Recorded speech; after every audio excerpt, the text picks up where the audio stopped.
Welcome, everyone. I'm Angelo Robles. To the Angelo Robles podcast on Apple, Spotify, Stitcher, iHeart, and other platforms. I'm also the founder and CEO at FamilyOffice Association, a global membership organization dedicated to single-family offices. I'm really excited about today's, well, technically it's a live Zoom meeting, but we will be converting this one into both video and assuming audio quality is good, we for sure hope on a podcast as well. The title of today's interview is Tax Mitigation Planning for the Super Rich. It features Ed Renn, partner, wealth planning and tax at Withers Worldwide. Ed is a partner in the private client and tax team. He focuses on domestic and international private client matters. Ed provides legal advice on U.S. and international estate planning, income maximization strategies, FLP and LLC planning, wealth preservation, business succession planning, international tax planning for entities, individuals, tax structures, and estate administration. Ed often uses sophisticated domestic and offshore insurance strategies to solve client problems. He is a frequent speaker and has co-authored several books on estate planning. To give the audience a little bit of context, Withers Worldwide is, of course, an iconic organization in the world of wealth. Ed has been a partner and been there a long time. I've known Ed since years before I launched FOA, which was 13 years ago, so probably going on closer to 17 or 18 years. He's one of the most well-known and well-regarded of the thought leaders in the topic that we'll be talking about today, and there's a lot to discuss. So on that note, why don't we get down to it? Ed, how are you? Great to be here, Angelo. Happy to always appear with FOA. It's a privilege. Well, thank you. You're very kind. To give the audience a little bit of context, it's very early September of 2020. We obviously have a big election coming up this November. And right now, it probably is pretty close, I'm going to say, to a toss-up 50-50. But from the perspective of my title, Tax Mitigation Planning for the Super Rich, there could be significant consequences for those of that level of quote-unquote of resource. And I'm not saying that any decision should strictly be made from a tax aspect. Your personal beliefs and your more wide-ranging planning is going to be more impactful than that for many of you, I understand. But there could be significant tax implications on the Biden and the Democratic side, which they already have proposed. So we kind of have an idea of what it could look like. But before we get into that, let's give a little bit of context broadly to that subject, Ed, in terms of you would think that for a family of wealth and resources, given that ordinary income is going to be taxed the highest, that if they're able to structure their assets and resources, arguably their compensation, to have it more favorably taxed as capital gains in the current environment. You're going to get as to why that may not matter for our type of relationship shortly. But would you agree that having a big picture of your assets where you have income coming in and how it could be adapted or adjusted to reflect the lowest rate possible? Sure. If you can structure your affairs in such a way currently in 2020 that you're primarily looking at capital gains or dividends, Angelo, you're going to have the optimal answer in terms of minimizing taxes.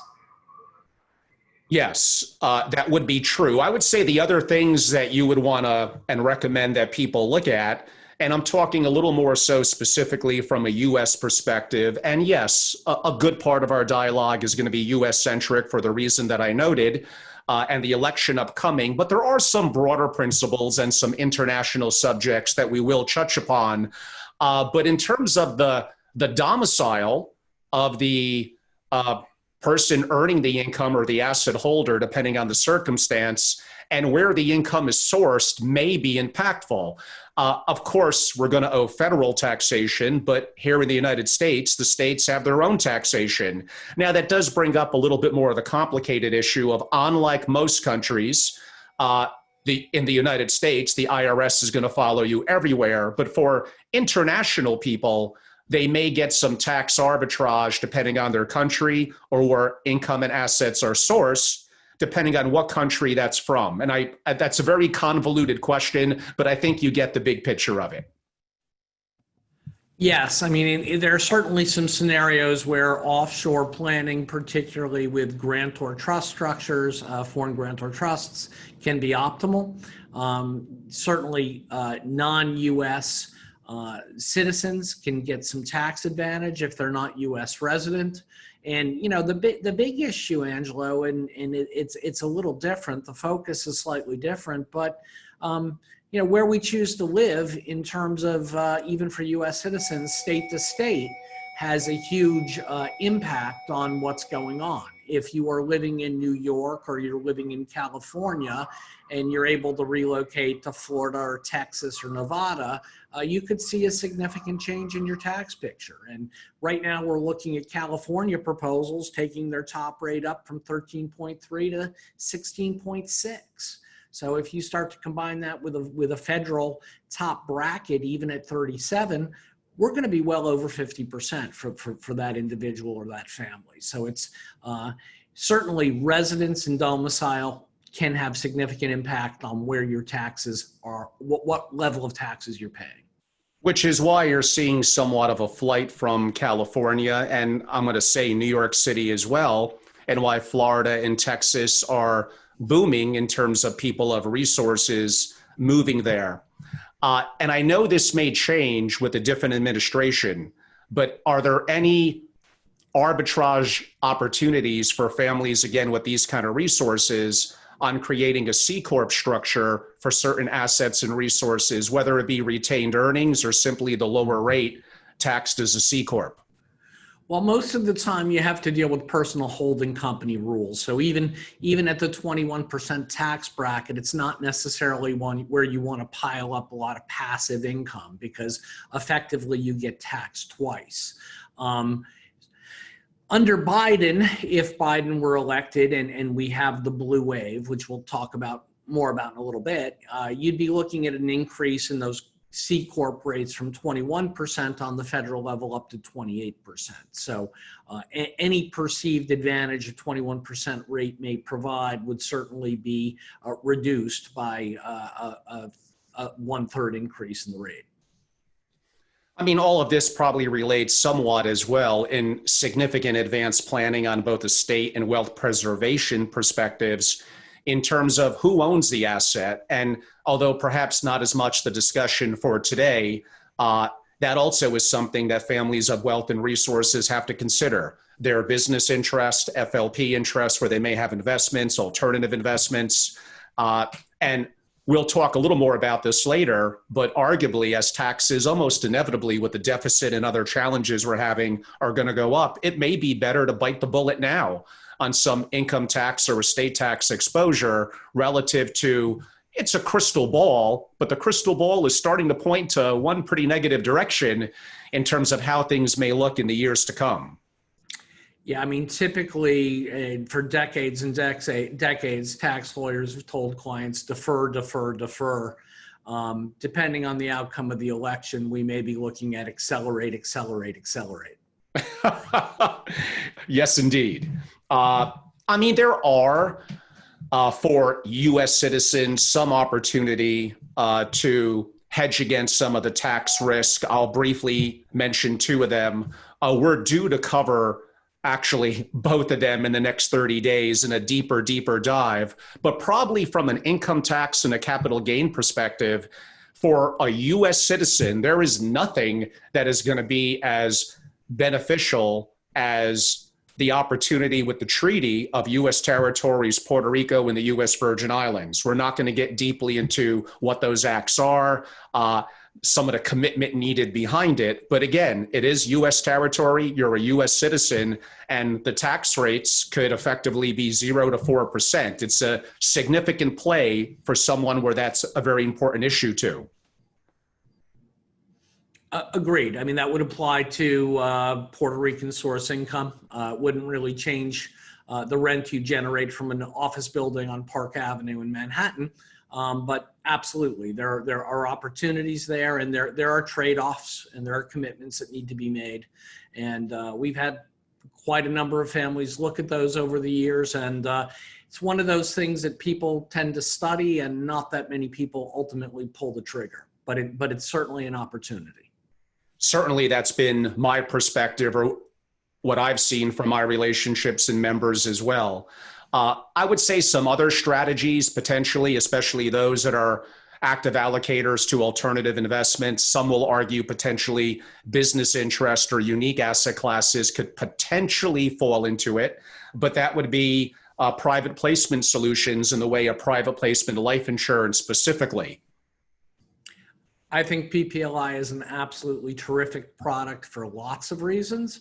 And certainly, as we explore what Biden is proposing, and we start to focus on what capital gain rates may look like under a Democratic administration, and where ordinary income is going to go, and those kinds of things, a lot of assets that people were happy to have taxed currently, there may be a desire to have more of a tax wrapper. So I agree with you. I think in the event of a Biden administration, there will be a lot more interest in private placement life insurance. And for those that are live listeners to the podcast today, that is going to be the subject of our discussion tomorrow, meaning Friday. Again, if you're hearing this in a recording or an audio, it would be too late, although likely that will be up on one of our platforms potentially as well.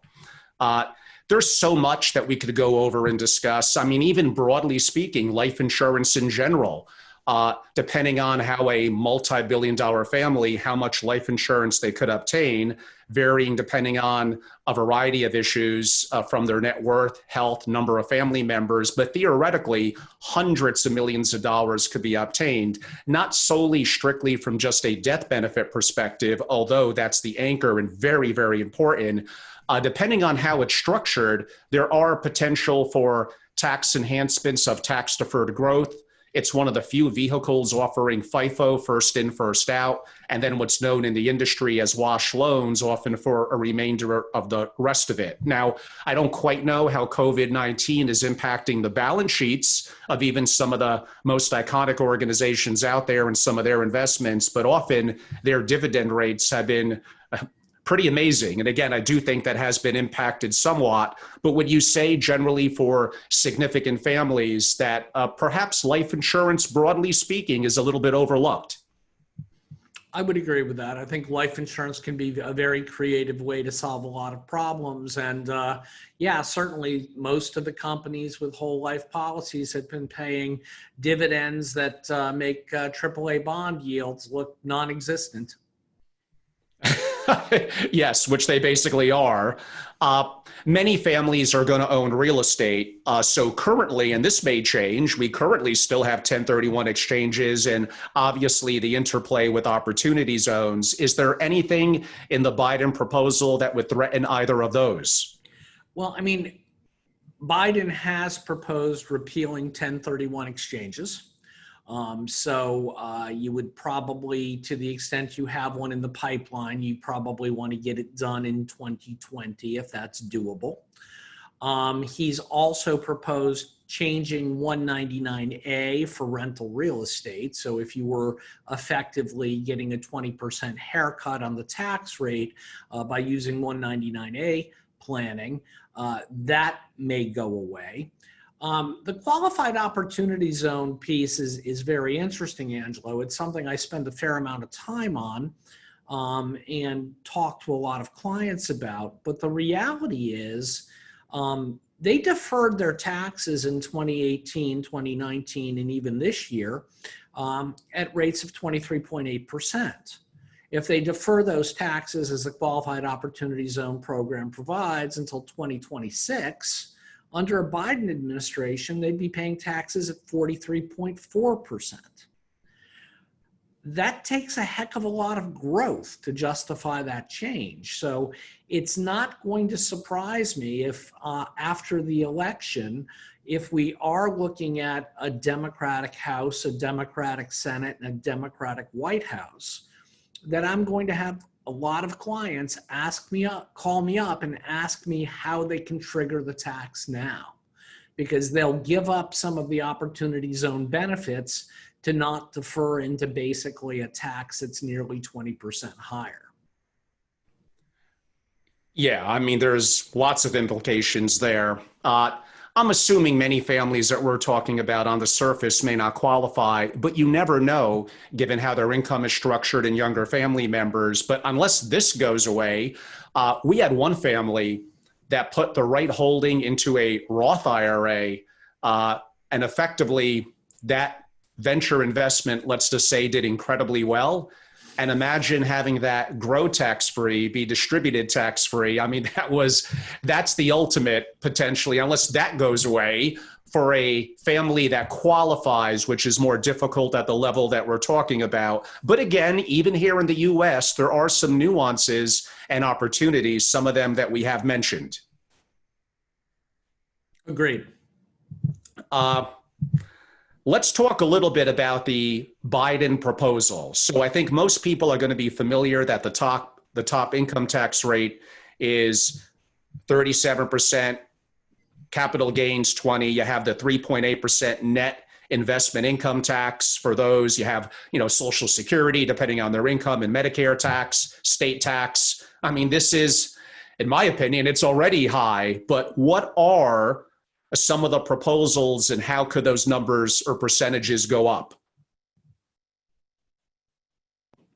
Yeah, I mean, under Biden's proposal, we're looking at ordinary income tax rates going up fairly modestly. He wants to go back to the pre-Tax Cuts and Job Act rates of 39.6%.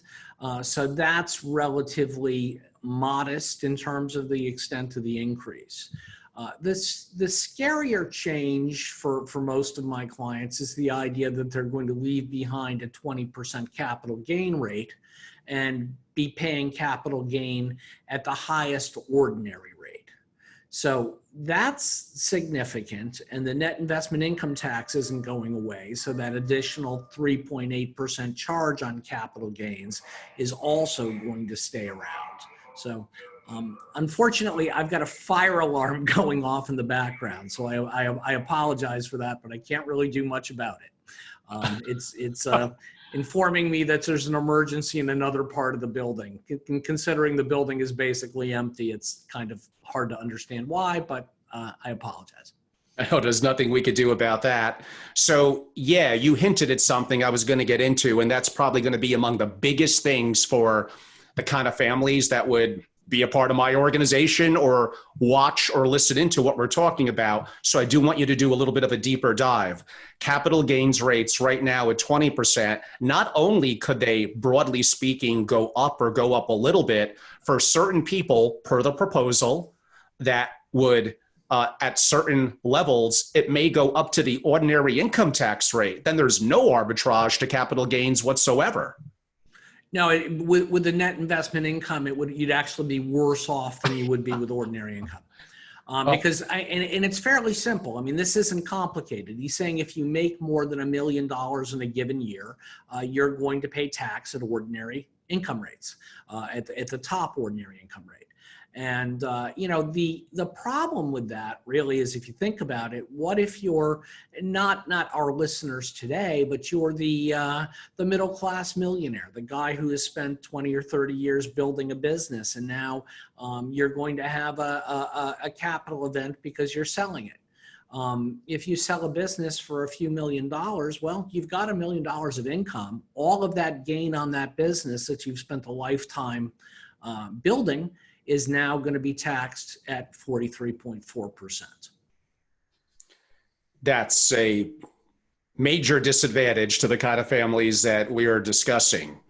We'll turn our attention a little bit, although we have covered it pretty extensively in my podcasting, but it does intertwine and relate to it relative to effectively estate planning and some of the changes that are potentially going to be impactful there. I'll start with the obvious. The dislocation, specifically in real estate and private markets, create an opportunity for discounting. You have historically, and I do mean historically, low interest rates. So there is opportunity for various and other strategies to take advantage at this given time relative from an estate planning perspective. If you could talk a little bit about that, but also make sure that they're using their maximum unified credit, how that could be changing, and what the estate tax rate is and what it could go up to.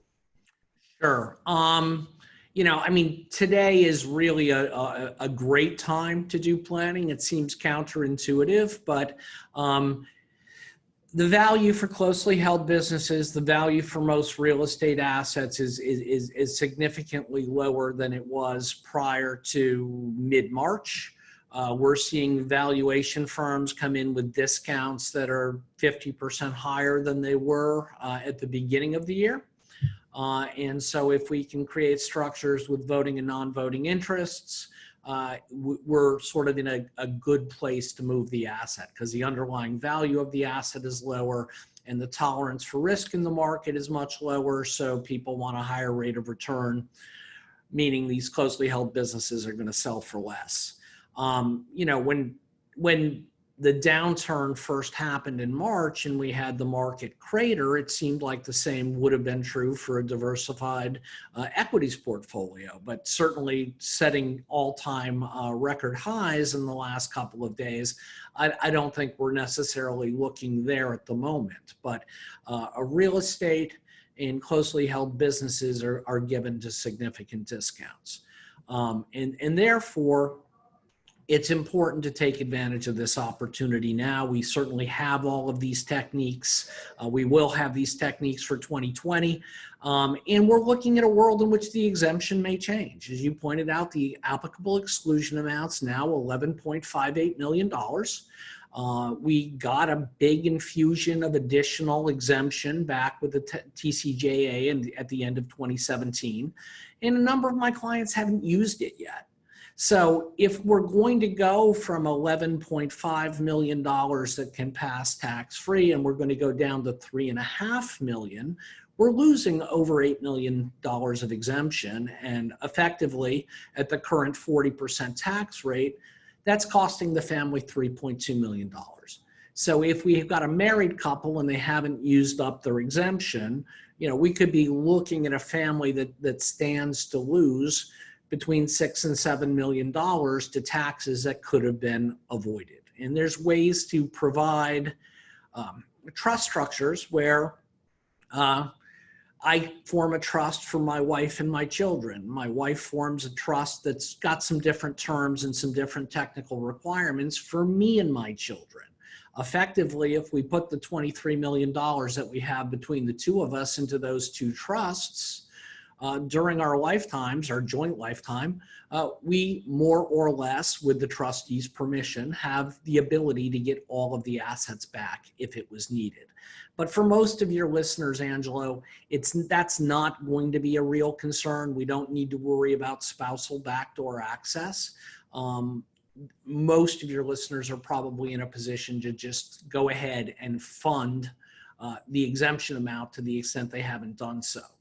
Now, this is something that we'd probably be doing at the end of before 2026 anyway, because that's when the exemption is supposed to reset. A lot of these TCJA changes, with the exception of the corporate tax, typically reset in 2026. So this is an acceleration.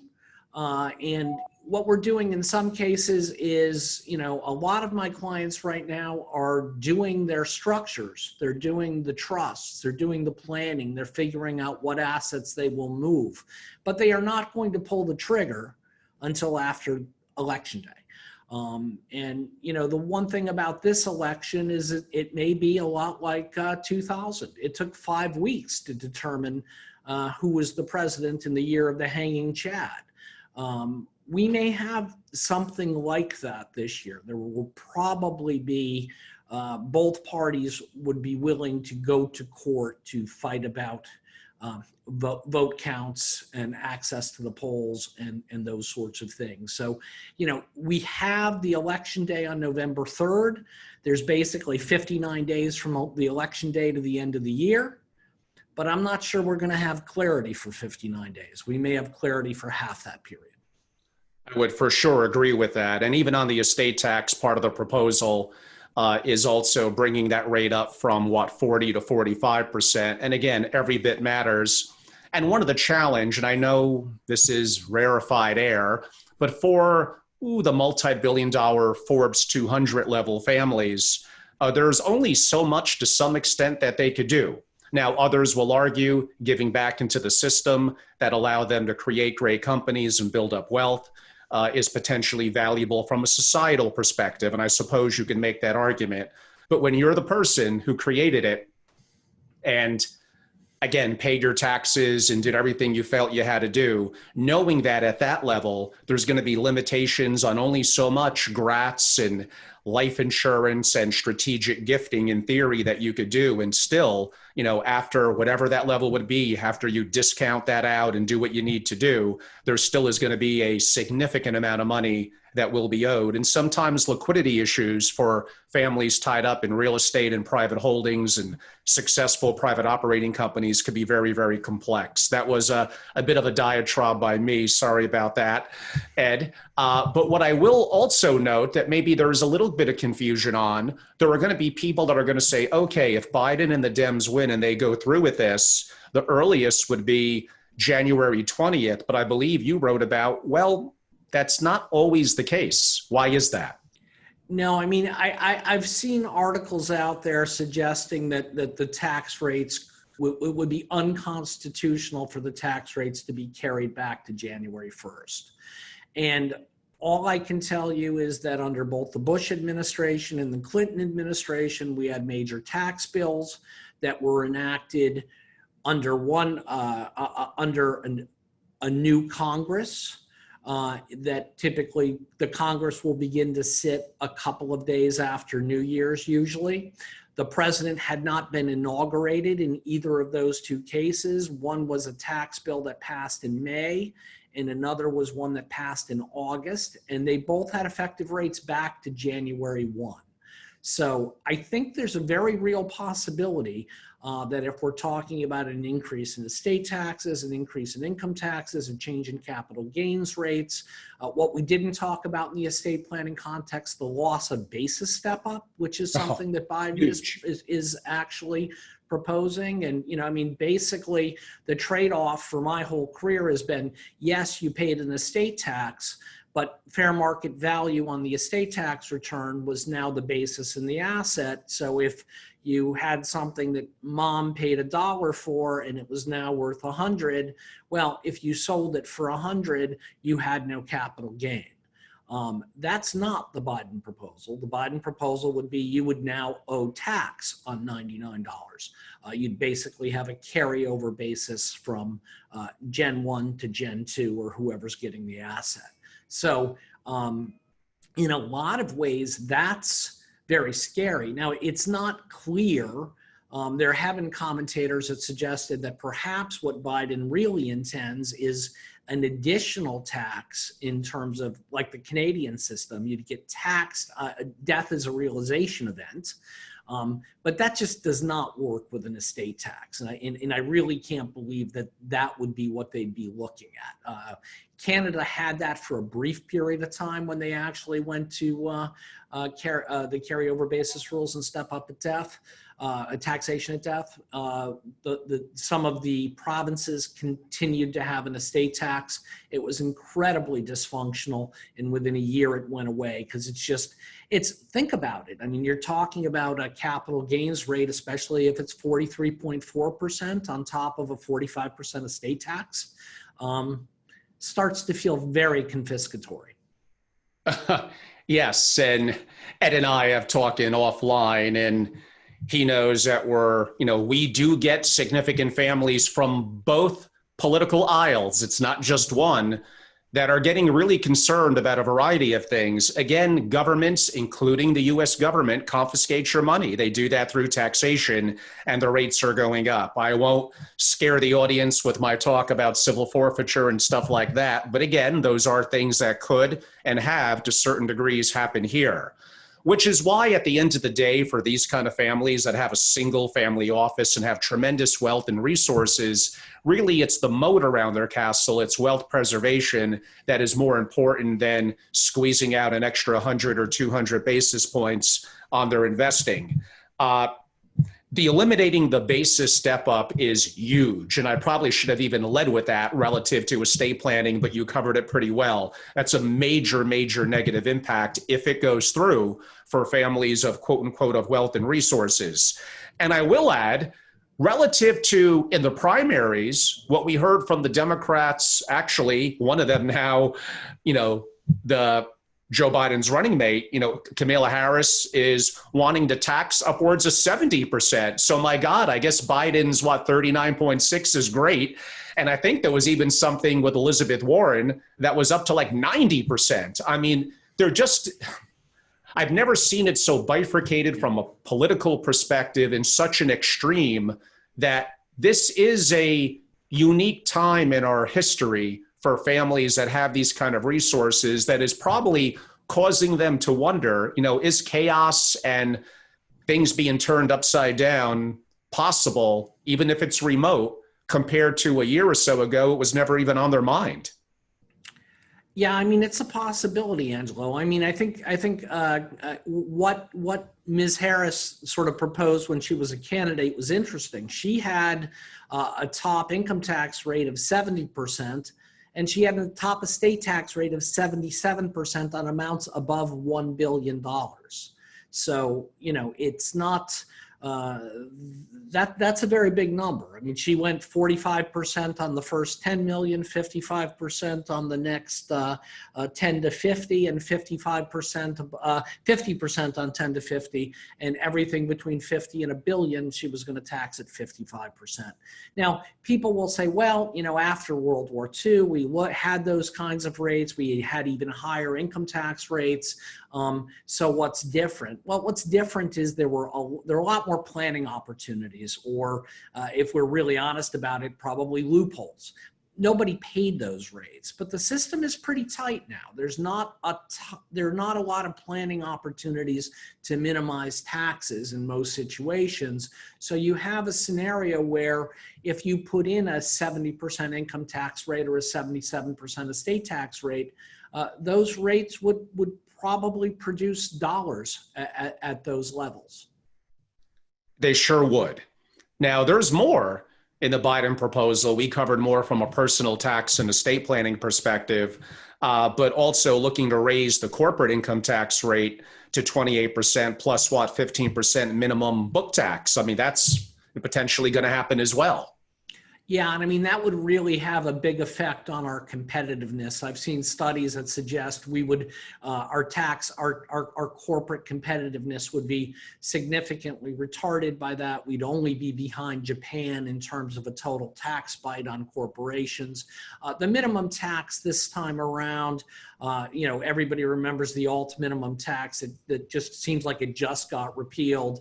This would be a 15% rate, not a 20% rate. It would only apply to companies with over 100 million. But also, he's going to double the GILTI tax. I mean, there's a lot of things going on here, and it's actually his biggest revenue raiser, I think, raising the corporate rate from 21 to 28. Right behind that is one that I think has been a bit of a sleeper, and he's actually got a proposal out there that impacts on the OASDI Social Security taxes. And we all know that we pay 6.2% as W-2 employees, and our employer pays 6.2% as our employer, up to taxable wage base, or what's right now in 2020, $137,700. What Mr. Biden's proposing is that then we have a donut hole for a while where we don't collect this 6.2% tax on two sides, and we don't collect any of these OASDI tax until we get to $400,000. And then we collect it on every dollar of earned income, W-2 income, or self-employment income, partnership income from active trades or businesses in which you're being paid as a partner, all the way up to whatever your limit is. So he is proposing a holiday of about $32,000 between $137,000 and $400,000.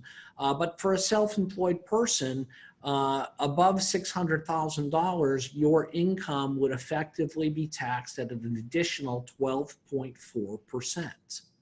So we're at nearly a 40% income tax rate. State taxes are not going down, they're going up. You throw in a 12.4% OASDI tax, and how Biden's actually going to handle deductions. I mean, he's going to cap the value of your deduction to a 28% bracket. And he's going to actually put back in what the accountants out there know as the Pease rule, which effectively takes away your deductions as your income rises. So we're really looking at a very, very negative picture for folks with significant W-2 or partnership earning streams. We sure are. I mean, I'm looking at some of my notes we already covered in real estate 1031 exchanges possibly going away. How about the phase out of the 199A for high income earners?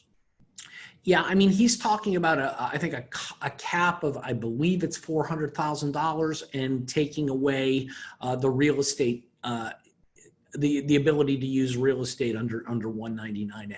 So for a lot of our clients out there that are doing business in partnerships, LLCs or S Corps, that's been a huge benefit. And as long as they weren't doctors or lawyers or accountants, it was relatively easy to qualify for that benefit. That's not going to be available. Now, to be a little bit fair as well, I believe there are some talks of adding some new credits and expansion of some others: new market tax credit, manufacturing communities tax credit, credit for childcare, credit for workplace savings plans. And again, admittingly, probably not quite as valuable to your clients or my members, but nonetheless to the masses, those likely would be things that would be beneficial. Let's talk a little bit about, although we have covered it indirectly in some of the responses, if you had to summarize, what could potentially be some action steps that families of wealth or those that represent them should take? Again, and I hate to position it this way because it has a little bit of a negative connotation, but if, quote unquote, Biden wins and the Democrats, quote unquote, take control, likely these are things that we're going to see push through. I could perhaps make an argument, even if Trump wins, relative over time, given the deficit and other challenges, there may be increases that will happen no matter what. They just won't happen as quick. Nonetheless, what are potentially some action steps that people could take? Well, the no-brainer, and the thing that no one should miss, is make sure they've used up their full applicable exclusion amount, allocated their GST. I mean, that $11.58 million, for some of our listeners, it's not much, but still the tax savings are in the millions, and it's worth taking the time and the trouble to do this. You may want to look at how things are structured. It depends on what tax you're worried about. If you, in fact, can restructure things so that you can earn some money as rent instead of W-2 income, that won't be subject to the OSDI tax. So that would be a very good play for clients. If you can accelerate income into 2020, if in fact Biden wins and we get the blue wave. I mean, Angela, we've been just talking about Biden, but the Democrats need to gain 3 seats in the Senate. And, yes, that is true. And that would require, Ms. Harris to basically come to the Senate and break ties. I mean, there are half a dozen Republican seats that are under serious pressure. And so it's quite possible that the Democrats can achieve that. That it wouldn't be fair to not mention that there's a Democratic incumbent in Alabama who's quite likely to lose his seat. So they, to have a clear Senate majority, they would need a net gain of 4 seats. And they could get by with 3 by having the vice president come along and break the ties. We're also assuming that everybody follows the party line, and we've seen it in both parties over the last couple of decades, where some people just don't agree. They don't think it represents their clients, or it's not what they believe in as individuals, and they won't necessarily pull the lever for the party. So there is some possibility that you're going to have a conservative Democrat who says, I don't think tax rates should go that high, or I don't think that type of income should be treated in that fashion. We don't know how that might play out, but the key part here is we need Biden, and we would need basically 4 Democratic seats in the Senate. That is true. And I hate to put you in a tough spot, but of course I probably will.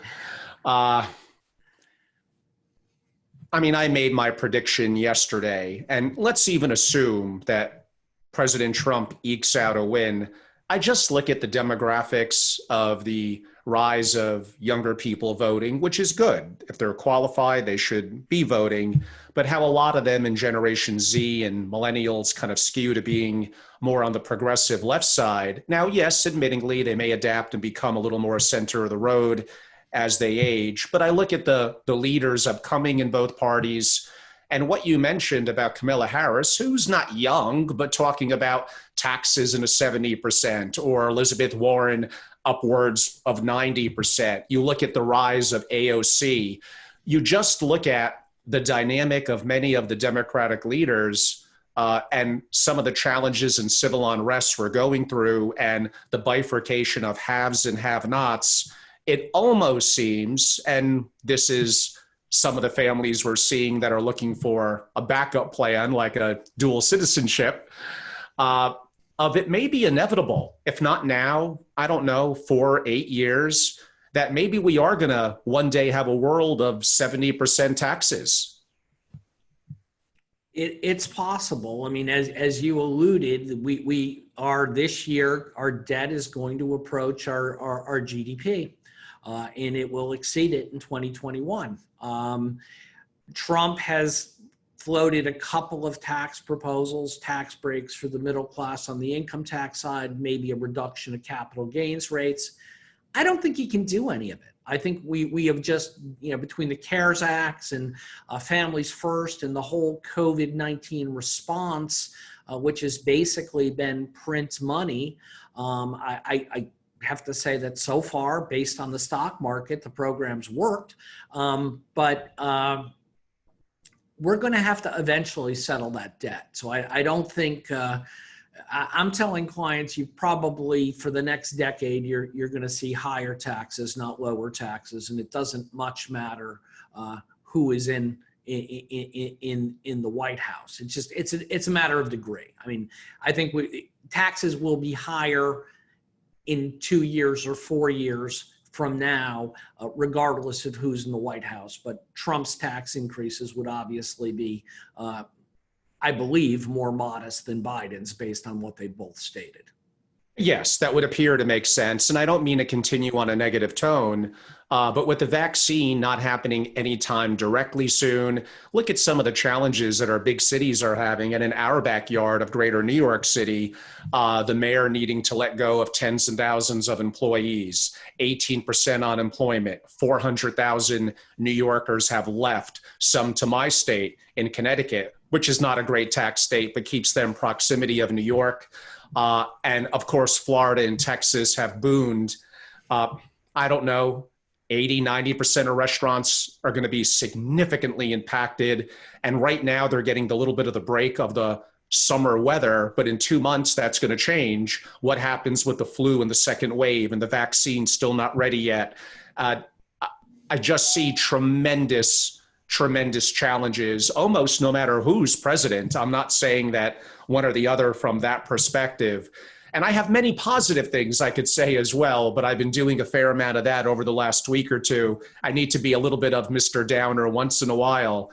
I don't know, Ed. I mean, the more that maybe I'm overthinking things, but we have a unique dynamic occurring now that we've never seen in our lifetime here in the US. And to me, it's a little scary. Well, it is, Angelo, but I mean, there's opportunity here too. I mean, even if a family has used up all of their exemption, it's very easy right now to make intra-family loans. If you can loan the children money at 1% for 30 years, and all they need to do is pay back that 1% coupon on an annual basis, and we treat the balance as a lump sum. Most people are going to be able to find a rate of return over a 30-year period that significantly outperforms 1%. So the hurdle rate is very, very low, and that's not a pure wealth transfer play in terms of actually giving anything away. Mom and dad would still be entitled to whatever the corpus was. If mom and dad die with that note in their estate and interest rates have moved from 1% to 6%, we're going to discount the heck out of that note. So maybe the note's going to be worth 2/3 of face value. It all depends on how aggressive you want to be and how aggressive your planners want to be and your appraisers.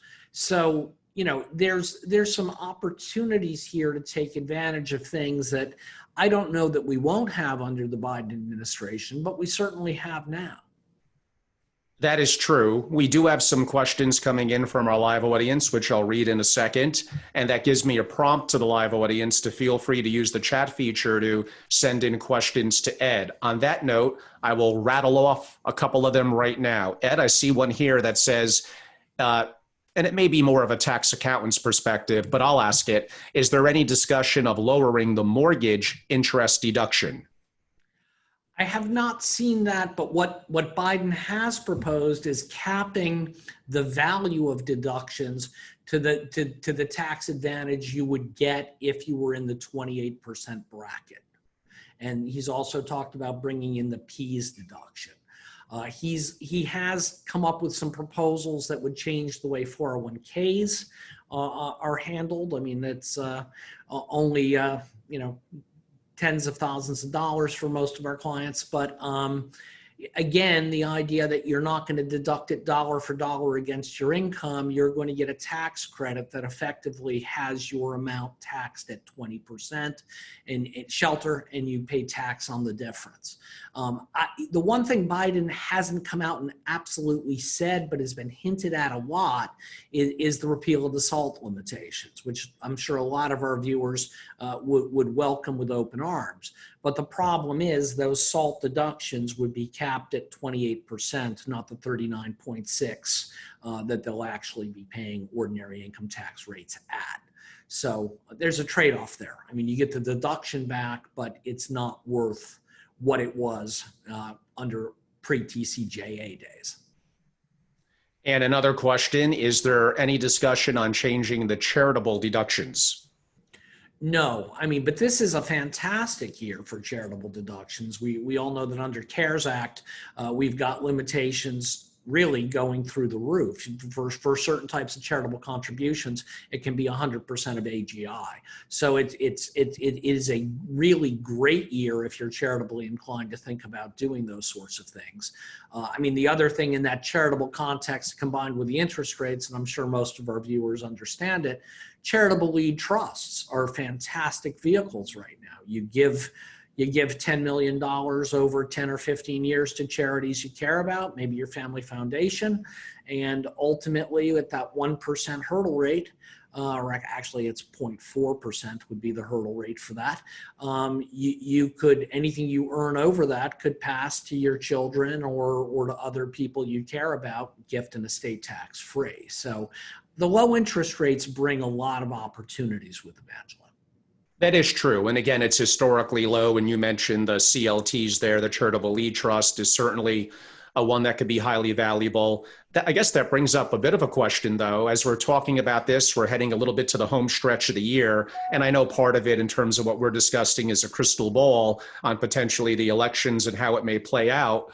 And maybe not as much for our families who their wealth and what they pay gives them access. But you can make an argument that things may get hectic, especially depending on what happens November 3rd through the end of the year, and getting access to top people and advisors that are just bombarded and overwhelmed, that may be overlooked by a lot of people. Oh, absolutely. I mean, I really think if in fact you get the blue wave, a lot of folks are suddenly going to wake up and want planning. Now, most of our listeners probably have structures that are already in place that we could use. It would be a matter of just figuring out how to do the asset transfer and what we wanted that asset to be and actually doing the paperwork. But if you're looking at a business and you're trying to figure out, well, I want to move the family business, but I want child A to have control, but I want child B to feel that they're part of the business, and we have to start doing a lot of bespoke planning, there's not going to be time for that. I mean, especially for, new clients that have access, that have relationships with law firms, will probably be able to get what they need. But I still think it's going to be, if we get a blue wave, this is going to be the worst holiday season of my life in terms of, and I actually had one December where I worked over 350 hours, but I would expect that this year will dwarf that if in fact the stars all align and we get the blue wave. We shall see. I'll change the direction a little bit. We may have one or two more questions that may come in. For families that have a single family office, and I kind of hinted at this earlier, they're at a really, rarefied air. It's a special level. I've been pounding for year after year after year. For a lot of them, they're already rich. It's about mitigating taxes, proper estate transfer, wealth preservation, asset protection, to me being kind of a big quantitative big three. Of course, you have investing in concierge and services to the family and bill paying and all that. That's all important. But for the family, and we're not going to get into today the education of the rising generation and philanthropy per se, those are going to be long-term from a family dynamic perspective to a family to sustain their wealth and their history, their culture, their spiritual growth, et cetera, over time. But the big three that I noted, which may not be the most exciting big three, but mitigating taxes, estate transfer, and preserving wealth. What would you say to a family office what's the typical family office? I know they're somewhat understaffed. They're doing more and more with less, stressed out by COVID-19, working remotely, adapting to technology, and for the most part, adapting pretty well and doing a good job. But how could they, from the perspective of kind of stress testing, okay, what are we doing on mitigating taxes, estate transfer, and wealth preservation?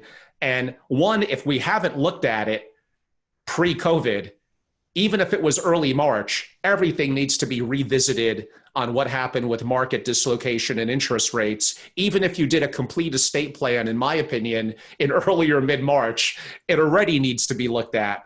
What would you recommend, what sometimes I call stress testing, where, yeah, we have advisors, we have internal staff, but how do we get a second or a third opinion? Everyone has blind spots. How do we leverage the right resources to make sure that we're doing the best job we possibly can?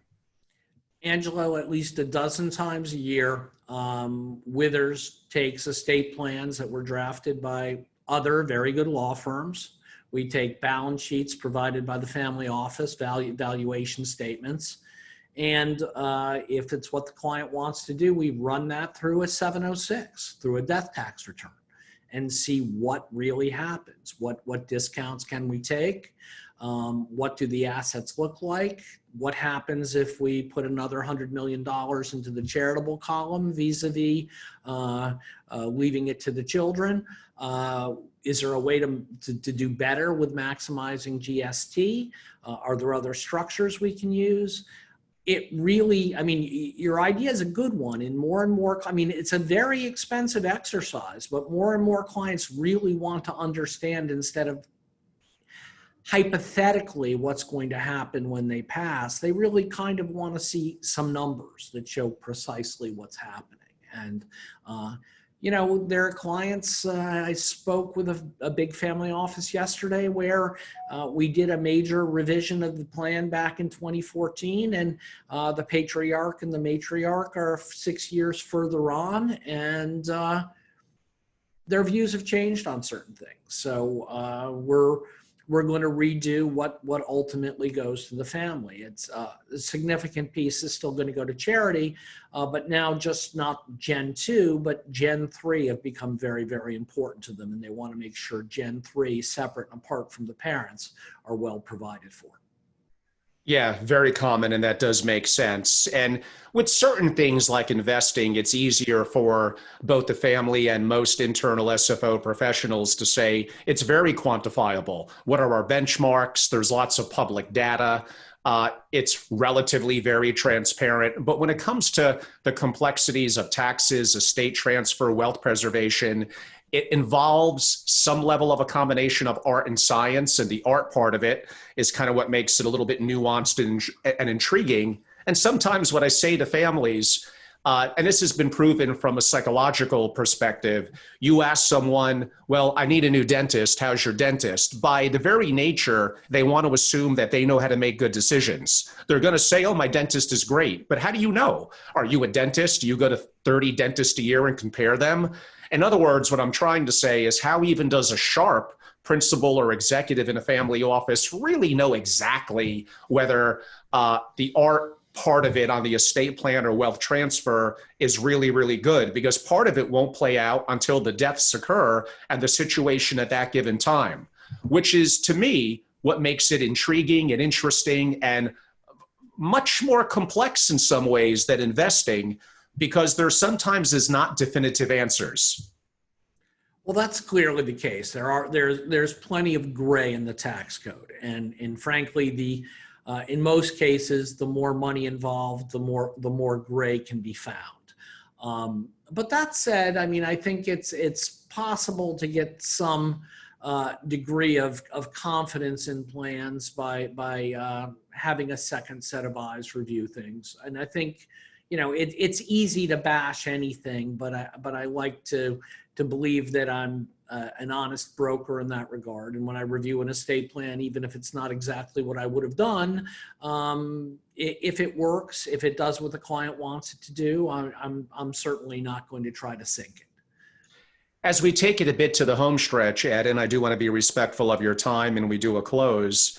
And again, we tried to cover a lot in relatively 1 hour. That could be, since I'm doing so much of these lately, a multi-hour masterclass. So we're condensing, knowledge here in relatively a limited window. And again, depending on when you hear this, it is early September of 2020. Tax laws change incredibly frequently. So there may be dynamics at play to understand when you're listening to this at this given point in time. Could be completely different at another point in time. But hopefully it sparks interest and debate and further reflection in terms of how to best mitigate taxation. Is there any advice that you may have for families at these resources that we didn't cover yet? I mean, we touched a little bit upon some esoteric strategies, private placement, life insurance, potentially Roth IRA, but qualification is going to be a little hard. The move to Puerto Rico or to U.S. Virgin Islands. Is there anything else that maybe we missed that a family of significance could take a look at, even if it is, I'm not going to quite say pushing the envelope a little bit, but maybe something that is that's a little bit more out there? I'd actually go the opposite way. I'll go more mainstream. If you're contemplating particularly a C Corp doing a merger or a sale of assets, try to get that done in 2020, because paying that tax at 21% and having the shareholders pay any capital gain at 23.8 is going to look a lot better than the 28% corporate tax, in addition to a 43.4% capital gains tax. So, if you've got tax sensitive events, if you can trigger them in 2020, do it. If you've got a position you're going to sell sometime in the next couple of years and you think it's at fair value now, sell it now. Yes, you'll be paying the tax earlier. Usually not the advice tax lawyers would give you. But if you're trading into a 20% capital gains tax instead of a 39.6% capital gains tax, the savings is more valuable than the time value of money. Excellent point. And I believe this has been severely hampered, but I'll bring it up and you could educate me. For families of wealth that have operating companies, is there some level of tax benefit arbitrage deferral in offshore entities in certain locales? I'm thinking of back in the day in Ireland or BVI. And isn't this strategies that some Fortune 100 companies, I could think of Google and others, have done? Is that possible for an individual with business interest, or have some of those benefits been severely curtailed? That's a hard question to answer with broad strokes. You need to look at each business and each situation individually. But you're right, there's possibilities to go to lower tax jurisdictions. You would be paying the GILTI tax, which would generally be 10.5%. As we sit here in 2020, Biden would double that to 21%. Right. It's not like it would be impossible to find tax savings by moving a business offshore. Depending on the scenario, that is a possibility. And Ed, this has been fantastic. And maybe another question or two pops in as we're closing. I'll keep an eye for it. But in the meantime, for those that would like to learn more about yourself and Withers, how could they learn more? You can Google withersworldwide.com. That'll bring you to the website. And if anybody has any questions about anything I've touched on today, Angelo, they can just email me, edward.renn, RENN, @withers, WITHERS.US.com.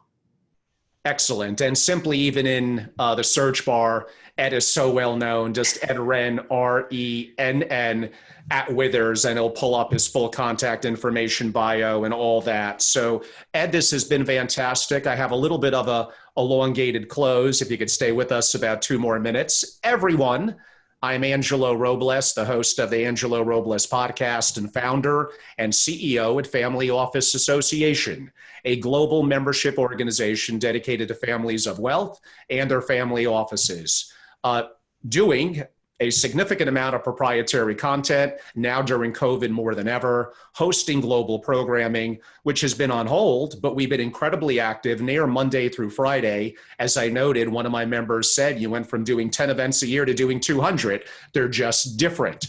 But they actually allow at a specific topic, like we did today, a deeper dive than historically at a physical event and much, much more volume.